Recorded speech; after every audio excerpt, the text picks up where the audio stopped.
the site tells me what to do. It sounds maybe stupid, it sounds silly, but that's the way I work. And I tell you something, it does work. But it has taken many years of experience to reach that point, to sort of synchronize into the landscape, into that particular landscape. No matter if it's your back garden or the main street, they're different. So each space has its own identity, and I work with that and try to find out what I can do.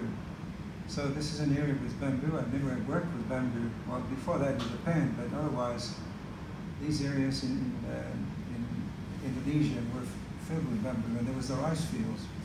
The experience was that when I did it in Japan, I suddenly discovered that by stripping the bamboo in sections to be able to work with it, there would be a sort of, if you turn it inside out, there would be a triangular protrusion where there's the chamber, the different chambers of the bamboo. And it was a wonderful experience, or a visual experience, because that sculpture, it catches the light and projects shadow. But to my dismay, the Japanese helpers, they were cutting it off because it was unclean. It was not what they were used to doing. And of course I said stop, because I mean, for me that's very important. The work here is done with 5 different types of bamboo, and you can see the area where the triangular pieces are sticking out. Wonderful experiences, not just art. It has to do with communication, it has to do with politics, it has to do with so many issues, and that's what's wonderful with this type of work, because we're involving the people of the area. They participate, they take it to them, it's their work. This work was destroyed by an earthquake, but they build it up themselves again. I haven't seen how it looks because I can't afford to be traveling all over the place seeing how everything is coping. But it's wonderful to see that it connected. And people would come from near and far and just sit on their motorbikes or their scooters, and the whole family was sitting on the scooter, just look at it. And I was thinking, wow, if we have that type of experience here in our part of the world, it's quite interesting to know. And it's got nothing to do, it really has nothing to do with art. It has to do with human curiosity and communication. Well, this is it's an arc. It's about 60 meters long. This used to be the bed of the ocean. Afterwards, when they regained the earth and they put up dams to keep the water out, they used it as an artillery shooting field. So to make an arc there, which was logic because of the water gathers there because of all the clay in the bottom of the surface of the earth, I had to be very careful because there was unexploded shells in the ground. So we weren't allowed to dig more than 50, 60 centimeters. So these are the things we run into when we do this type of work, but it's all quite exciting and challenging. Another couple of works. The one is a fishing boat, beautiful wooden fishing boat, which a fisherman donated to me, and I created this structure, which for me resembles a little bit the German Romanticism, with these 3 trees naked, just keeping it up in the air. And it's called Madame Dunk. And I thought, wow, this beautiful, for me it was a big lady. But it wasn't that. It was the motor that was in the boat. It had the 2 tucks, I think it's called in Danish. So it goes dunk, dunk, dunk, dunk, dunk, dunk, right? That's Madame Dunk. And then the other images you see here is a tower. It's a bird tower, bird nest tower, and it's for a museum in Denmark. I did create it too. This is a tower where people can also go inside. And there's one in the background where you can't go inside, but the birds are using it to nest now, after a couple of years. Some of the most exciting projects for me happen without planning.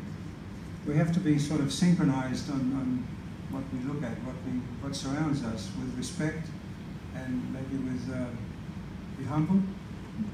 And things happen. I was together with a group of colleagues. There was actresses, and there was an actress, and there was a poet.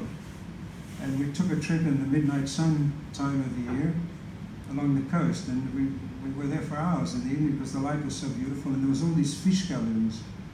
And for me, when I started photographing like this, I started to feel something is happening here and I don't know what it is. It's like the Bob Dylan song, because I didn't know what was happening, but I just kept on because I knew something was happening here.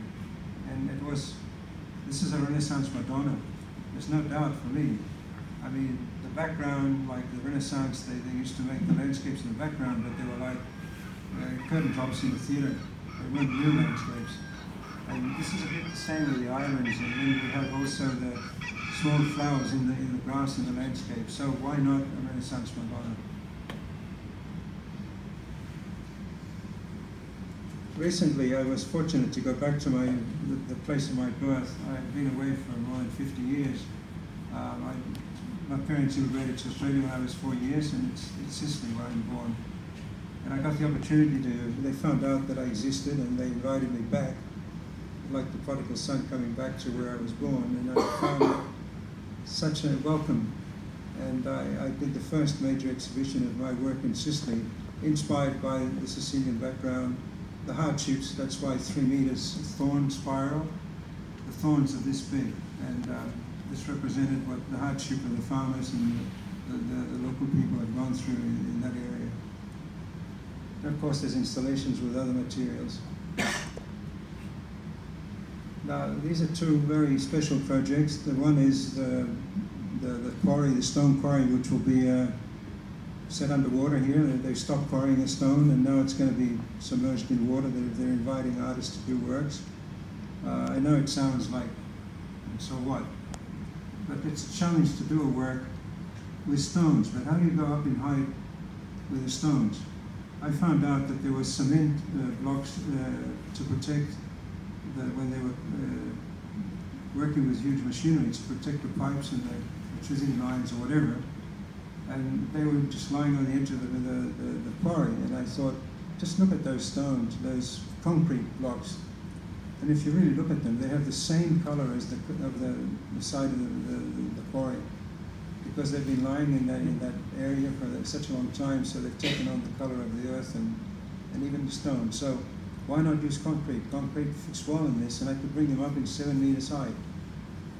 So I work like that. I just work with what I have there and see if I can do it. It's a challenge, but it always works. And then this other one is, this one's in the book too, and it was for a botanical garden, again in Sicily. And it's a bunch of grapevines, old grape trees. They're 50, 60 years old grapevines from Sicily. And I created this space. Now, what happens was that it caught on. There was a convention for the producers of vineyards and wine. And now I have a project on Mount Etna, where I'm born, where they're creating a trail which goes through these different vineyards. It's organic production. And there's 10 vineyards that have so far committed to the project. And my commission is to develop a trace of identity of each vineyard and its background and in connection with the wine industry, and find a form of expression which can be combined with the organic wine and the organic food they produce in the area. So this is going to regenerate. That's why they've invited somebody like me to do this. And I'm proud to say that I get asked often, do you think that you can save the world with your projects, or you can help? And I think, yes, I can. It's been proven, and because they believe in it, and I do my utmost to do a project which will attract attention. So I'm finding ways of doing some work which is different, new, even if a lot of these farmers don't really see it as an artwork, but they believe in what I do, and that gives me the energy to do what I'm doing. And I think that this will regenerate this area which has been dormant in